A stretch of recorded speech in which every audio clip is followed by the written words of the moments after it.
Chit fund কেলেঙ্কারি নায়ক সারদা সাম্রাজ্যের বাদশাহ সুদীপ্ত সেনের সবথেকে আস্থাভাজনের নাম দেবযানী মুখোপাধ্যায়।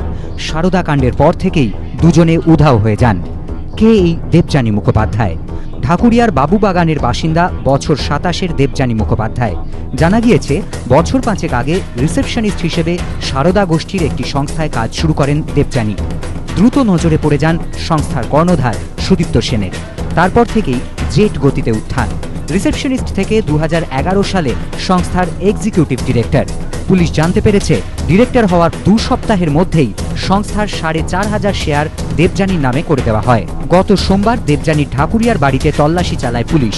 পুলিশের দাবি, তল্লাশি চালিয়ে উদ্ধার হয় বেশ কিছু গুরুত্বপূর্ণ নথি। আগে ঢাকুরিয়ার বাবুবাগানে থাকতেন দেবযানী, পরে ঢাকুরিয়া স্টেশন রোডে ফ্ল্যাট কেনেন।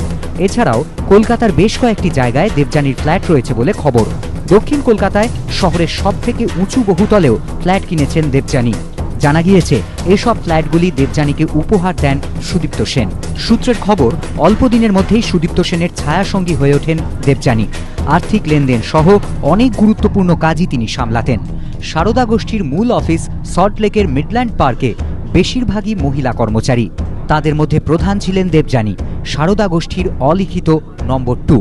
জানা গিয়েছে গভীর রাত পর্যন্ত শীর্ষ কর্তাদের নিয়ে বৈঠক করতেন সুদীপ্ত সেন। তারপর গাড়ি করে দেবযানীকে বাড়ি ছেড়ে আসতেন সারদার কর্ণধার। রাজ্যের বাইরেও সুদীপ্ত সেনের সঙ্গে যেতেন দেবযানী। গত বছর ডিসেম্বরে বীরভূমে একটি রিসর্ট কেনে সারদা গোষ্ঠী। সে রিসর্টের উদ্বোধনে একসঙ্গে দেখা গিয়েছিল দেবযানী ও সংস্থার এক অধিকর্তা মনোজ কুমার নাগেলকে ইতিমধ্যেই গ্রেপ্তার করেছে পুলিশ। জাহাজ ডুবছে দেখে দেবযানীকে সঙ্গে নিয়েই গা ঢাকা দিয়েছিলেন চিটফান্ড কেলেঙ্কারি নায়ক সুদীপ্ত সেন।